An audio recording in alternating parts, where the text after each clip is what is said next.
The honest truth about the high ticket sales space is things are shifting, and they're shifting pretty fast. Prospects are smarter and a lot more skeptical than ever. The offers that are actually worth being on are with buyers who have done their research, who've spoken to other companies, they've heard every objection handle, every word track, and they have a guard up before you even say hello. I have sold multiple seven figures, over $3 million to some of the most sophisticated buyers in the space, from 12K packages selling premium coaching to doctors, to 20K investment opportunities to high net worth motherfuckers. And the thing about the smarter prospects is they don't fall for the BS that a 22-year-old kid looking to get into dropshipping is gonna fall for. It's a totally different ballgame, and a lot of you are either too passive and afraid of these prospects so they walk all over you, or you're not malleable enough so you treat them exactly how you would treat the 19-year-old or the 22-year-old. So in today's video, I'm gonna walk you through the exact framework that's allowed me to collect over $3 million to selling to some of the most analytical, skeptical buyers, coming from ice cold paid ads. We're gonna walk through the framework to sell them and the things that you wanna avoid when you're talking to these people. So buckle up, I got a real fucking treat for you. Welcome back to the channel. If you're new here and you're wondering,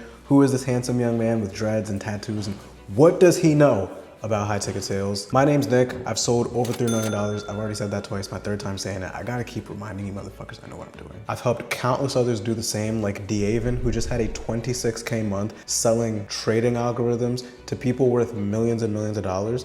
Or Chris here, who hit 30K a month, selling to prospects who make 500, 600, some even 700, 800 grand a year. Enrique here hit his record month of 10.6K after being stuck at 6K for a very long time before working together. Hey there, this is Enrique. And in the last 3 weeks of working with Nick, well, one thing, I fully made back my investment with Nick, I think within the first 10 days of starting, and me go from 6 to 9 in a matter of weeks, and increase my close rate from like 22 and a half to, I believe it was at around 35%.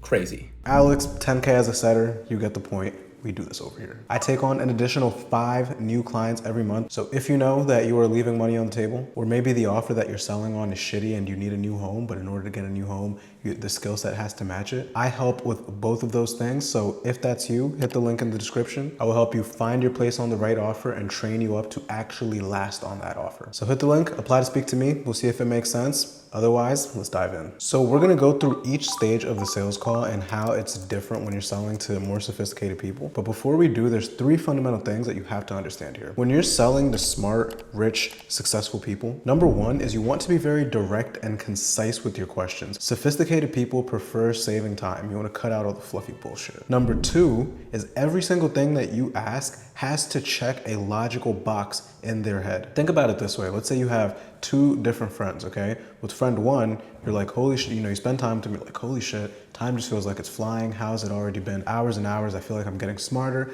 as a result of hanging out with this person. Like, I fucking love hanging out with this dude, right? That's friend number 1. Friend number 2 is it could only be 30 minutes and you're thinking about all the things that you have to do and you're like, damn, dude, it feels like time's moving so slow. And you're ultimately thinking of all the better things that you could be doing as opposed to hanging out with that person. You don't feel like you're moving forward as a result, right?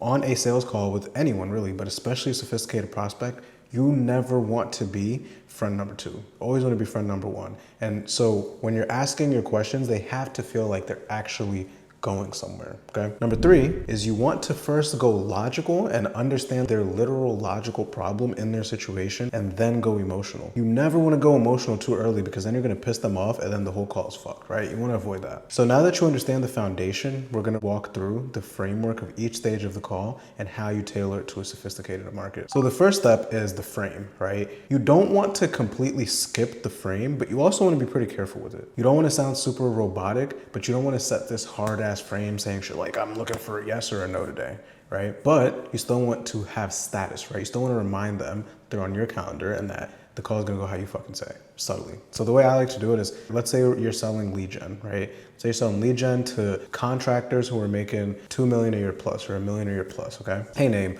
looks like you booked on my calendar. Look at like potentially getting some outside support with your marketing, with your lead gen.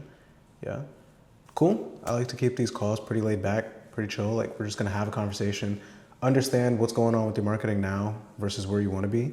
And if it feels like what we're doing here makes sense for you, we'll talk about potential next steps. Definitely not for everyone. So if there's a chance that maybe you have something that we can't help with, I'll make sure I point you in the best direction. I won't just leave you hanging. Would that be helpful? Cool. First question. right?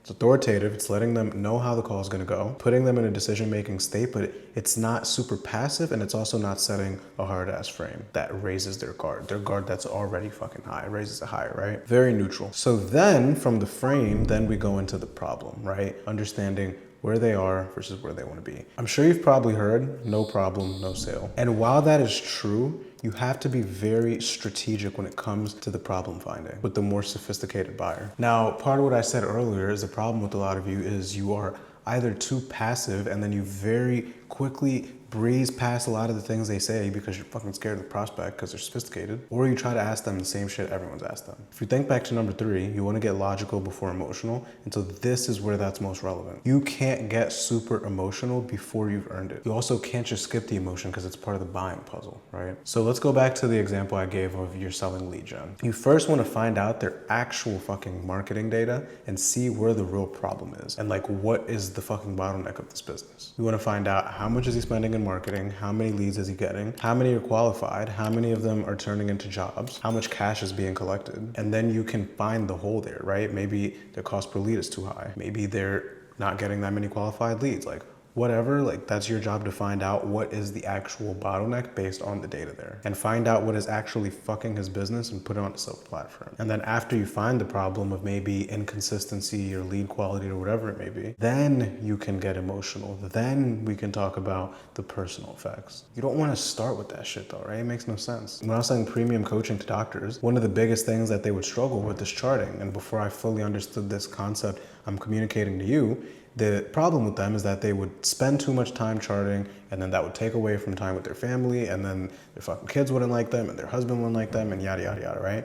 Now, the problem is as soon as I heard that they were struggling with charting, I would go straight for the emotion. I'd be like, oh shit, what's that get in the way of for you? Like, oh, damn, you got a family, right? I'd get super personal super early.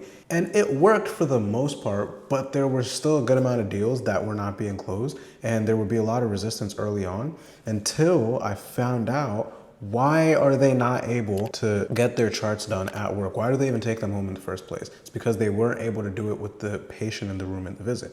Why weren't they able to do that? Because they weren't efficient, they had a lot of perfectionism, and they didn't know how to draw boundaries with the patients. So before I would get to the emotional shit, I would first find out what is the literal reason this doctor cannot finish their charts before they get home. And then I'd put that on a silver platter for them. Then I'd get emotional, right?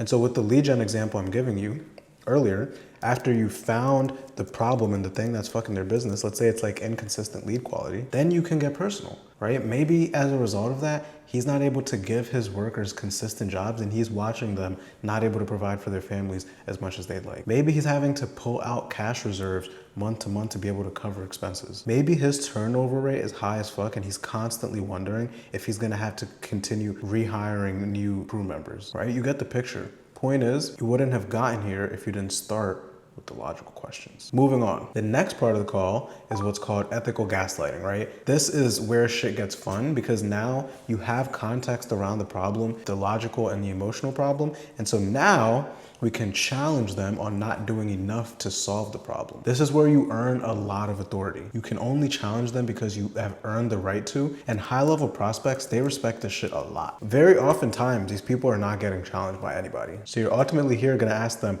what they've done to solve this problem that you just identified, and then you're gonna challenge them on either not doing anything to solve it or not doing enough. Now, this concept in itself has helped me close a lot of deals, and a lot of the guys that I showed you, 20K months, 30K months, this is the concept that has changed everything for them.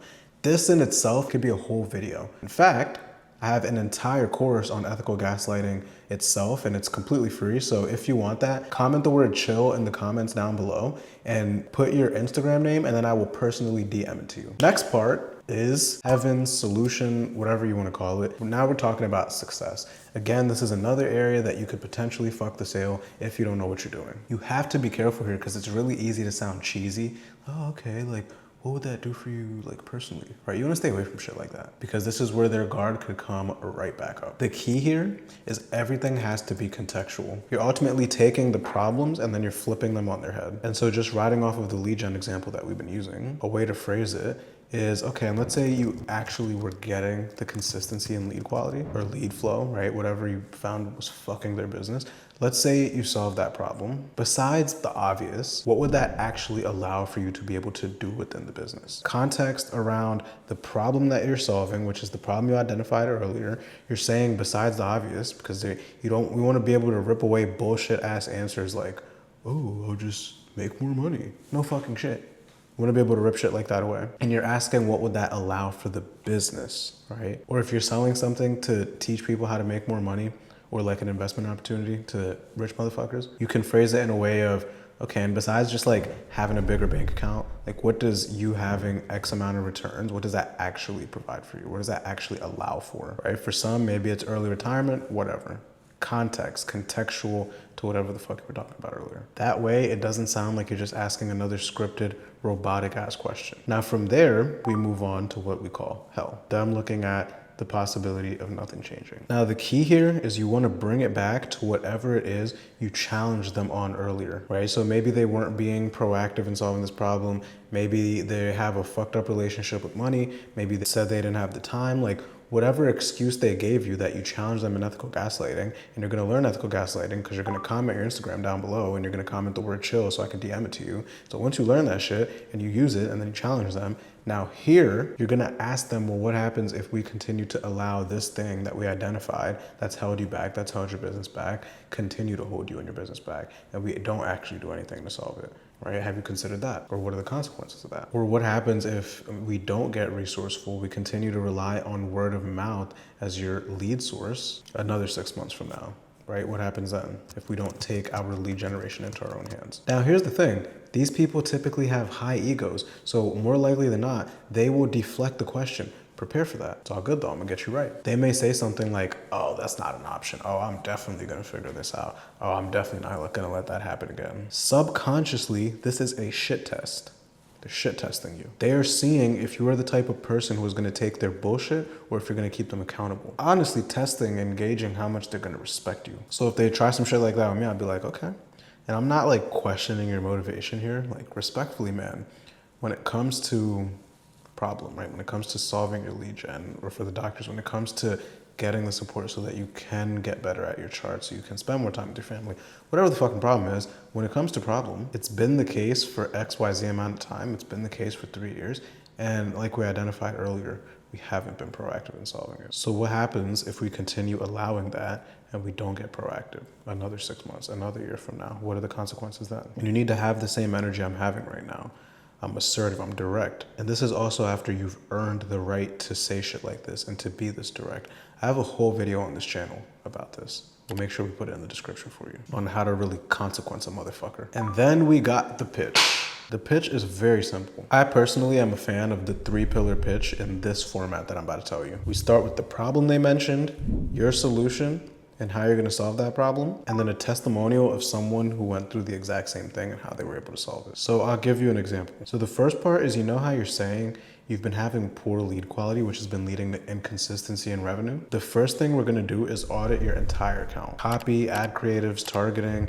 We're gonna find the actual bottleneck, and then we're gonna put together a 90-day roadmap based on that audit for your specific audience. Then we can ensure that the targeting is speaking to the right person, and so you can get quality leads. Johnny, the business owner here, was struggling with lead quality as well and was unknowingly calling out broke people in his ad copy, and he was feeding the wrong people to his pixel. So ultimately he was telling Meta, I want more broke people, because that's who was interacting. Once we fixed that and we were able to help him shoot new creatives, instantly saw a 3x increase in his ROAS, right? That's just off the dome, but you see the structure. Problem, solution, testimonial. Problem, solution, testimonial. You're gonna do that shit 3 times. Keep it very fucking simple. This is the problem you have. This is how we're gonna solve it. This is someone who went through the exact same thing. The thing is here, you need them to know why this is relevant to them specifically. And it needs to be very concise. They don't need all the fluffy shit. 10 to 15 minutes is typically how long I've seen efficient pitch to be. Now the last part, this is where all the fun happens, is objection handling. This is where you get to have some fun with these sophisticated fuckers. Higher level prospects